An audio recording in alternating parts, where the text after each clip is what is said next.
नमस्कार दोस्तों, स्वागत है आपका हमारे चैनल में। और आज फिर आपसे काफ़ी दिनों बाद मुलाकात हुई है। जैसा कि आप जानते हैं कि हम मोटिवेशनल स्टोरीज़ पर चर्चा करते हैं, कुछ ना कुछ नया सीखते हैं। तो देखते हैं आज हम क्या सीख पाते हैं स्टोरी से। तो शुरू करते हैं बिना देरी के।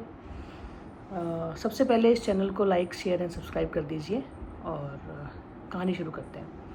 एक बार की बात है, एक शिष्य था। वो अपने गुरु से बोला कि गुरुजी, मैंने आपसे बहुत कुछ सीखा, लेकिन मुझे ये नहीं पता लगा कि आपके गुरु कौन थे।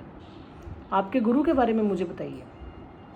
तो उसके गुरु बोले कि जीवन में मेरे बहुत से गुरु रहे हैं, तो मुझे कुछ एक याद है अच्छे से, मैं आपको बताता हूँ, ध्यान से सुनना।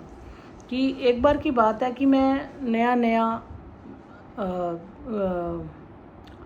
शिक्षक बना था, नया नया टीचर बना था, जो मैं बच्चों को संस्कृत और धार्मिक चीज़ें सिखाता था, पढ़ाता था और धर्म की राह में चला था। नया नया धर्म की राह पे चलना शुरू किया था।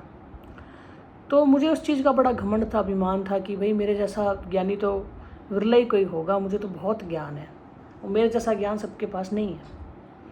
ये सोच के साथ मैं एक दिन एक गांव से गुजर रहा था, तो वहाँ पर एक बच्चा मोमबत्ती लिए हुए जा रहा था। वो मोमबत्ती उसकी जल रही थी। मैं बच्चे के पास गया। मैंने बच्चे से पूछा कि क्या तुम्हें पता है कि इस मोमबत्ती पर जो ज्योति है, जो प्रकाश है, जो रोशनी है, वो कहाँ से आई है, कहाँ से आती है। तो बच्चे ने बिना देरी किए हुए फूंक मारी और मोमबत्ती बुझा दी और मुझसे पूछा कि क्या आप बता सकते हैं कि जो ज्योति इस मोमबत्ती पर थी, जो प्रकाश था, वो कहाँ चला गया? क्या आपने उसे जाते हुए देखा? उसकी वो बात सुनकर मेरे मन में ख्याल आया कि मैं तो व्यर्थ ही अपने ज्ञान पर अभिमान और अहंकार कर रहा था। इस बच्चे ने तो मेरा अभिमान 1 मिनट में चूर चूर कर दिया। मैं इसके सवाल का कोई जवाब ही नहीं दे सकता, क्योंकि इसका कोई जवाब है ही नहीं। तो वो मेरे जीवन का पहला सबक था और वो मेरा पहला गुरु था। ऐसे ही कुछ समय व्यतीत हुआ, कुछ समय बीता। उसके बाद मैं किसी गाँव से गुजर रहा था और बीहड़ बियावान जंगल सा था। जहाँ से मैं बाहर निकला तो वहाँ एक तालाब था। उस तालाब के पास मैंने देखा कि एक कुत्ता है जो प्यासा है और पानी पीने की कोशिश कर रहा है। जैसे ही वो पानी पीने के लिए पास में जाता तो खुद की परछाई उसमें देखता और परछाई देख के डर जाता। जब वो परछाई देख के डरता तो वो 2 कदम पीछे हट जाता। फिर उसे प्यास लगती, फिर वो आगे जाता, फिर वो पानी पीने की कोशिश करता, फिर अपनी परछाई से डर जाता और फिर पीछे चला जाता। तो ऐसा वो बार बार कर रहा था। मैं उसे देखता रहा। देखते देखते मुझे ऐसा लगने लगा कि देखता हूँ ये आखिर में करेगा क्या, अपनी प्यास बुझाने के लिए क्या करता है। तो मैं वहाँ खड़ा उसे देखने लगा।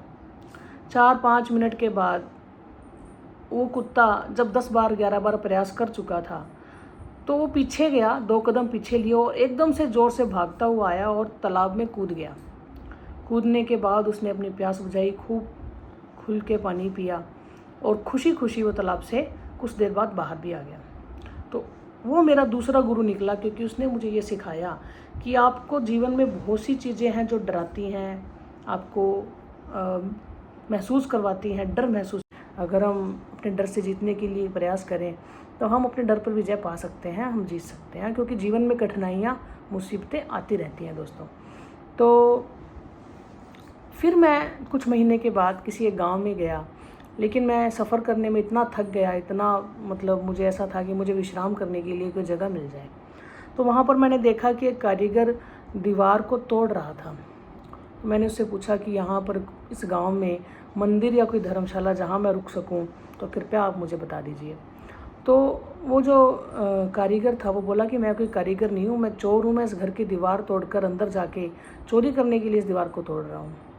तो मैंने उससे बोला कि भाई आप जो भी हो, लेकिन मुझे ये बता दीजिए कि मैं ठहरूँ कहाँ पर, रात रुकना है, मुझे आराम करना है, मैं थका हुआ हूँ, मेरी तबीयत भी ठीक नहीं है। तो वो चोर बोला कि इस समय तो मंदिर के दरवाजे बंद हो गए, वो तो सुबह ही खुलेंगे। अगर आपको समस्या नहीं है कोई, तो मैं आपको पहले बता रहा हूँ कि मैं चोर हूँ, आप मेरे साथ चलिए, मेरे घर पे रहिए और वहाँ पर आप रात गुजार सकते हैं। तो मैं ऐसा उसकी बात मान के उसके साथ उसके घर चला गया। तो मैंने उसे देखा कि वो चोरी करके सामान को लाता और अपने परिवार में बांट देता था। अगले दिन वो फिर मुझे वहाँ पर रुकना पड़ा, क्योंकि मेरी तबीयत बहुत ख़राब थी, तो मैं जा नहीं सकता था।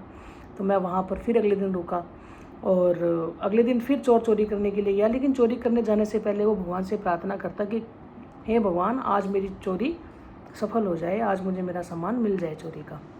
और जब वो चोरी करके वापस आता और अगर उसे कुछ नहीं मिलता तो वो निराश नहीं होता, उदास नहीं होता, वो फिर से अगले दिन के लिए कोशिश करता कि आज नहीं तो कोई बात नहीं, मैं कल ये ज़रूर करूँगा। तो इस तरह से मैंने 3 दिन उसके घर में बिताए। तो 3 दिन में मैंने उसे देखा और चौथे दिन जब वो चोरी करके लेके आया तो मुझे बोला कि 3 दिन से मैं सफल नहीं हो रहा था, लेकिन आज मैं चोरी अच्छे से करके लाया हूँ, मुझे सारा सामान मिल गया चोरी का। तो मैंने उसे बोला कि मैं संत हूँ, सन्यासी हूँ, मैं झूठ नहीं बोलता, मैं राजा को जाके तुम्हारे बारे में सब सच बोलने वाला हूँ कि तुम चोर हो, चोरी करते हो, कहाँ रहते हो, सब बताने वाला हूँ, तो इसके लिए मुझे माफ़ कर देना।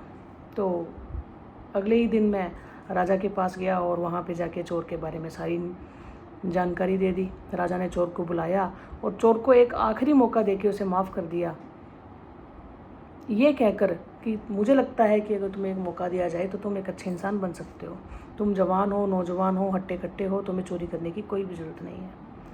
तो उस चोर से मुझे ये सीखने को मिला कि अगर हम निरंतरता बनाए रखें, कंसिस्टेंसी रखें, अगर हम कंटिन्यू एक काम को करते रहें तो हम उसमें सफल ज़रूर होंगे। आज नहीं तो कल, हो सकता है उसमें थोड़ी देरी हो जाए, लेकिन हम सफल ज़रूर होंगे। इस तरह से मुझे अपने जीवन में अलग अलग गुरु मिले हैं, लेकिन मैंने तुम्हें 3 गुरुओं के बारे में बताया।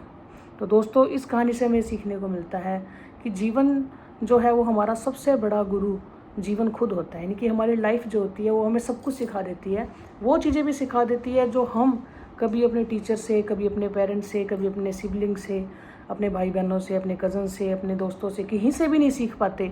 ऐसी चीज़ें हम कहाँ से सीखते हैं? अपनी ज़िंदगी से सीखते हैं। ज़िंदगी हमें ऐसी चीज़ों के सामने रूबरू करवाती है जहाँ से हम एक बहुत अच्छे इंसान बनकर निकल के बाहर आते हैं। वो हम पर डिपेंड करता है कि हम कैसा बनना चाहते हैं, अच्छा बनना चाहते हैं या बुरा बनना चाहते हैं। तो दोस्तों, अपने अंदर की आवाज़ सुनते रहिए, अच्छे इंसान बनने की कोशिश करते रहिए। और इसी के साथ हम अपनी कहानी को ख़त्म करते हैं। आपसे फिर मुलाकात होगी। चैनल को लाइक, शेयर एंड सब्सक्राइब ज़रूर कर दीजिए दोस्तों। बहुत बहुत धन्यवाद आपका।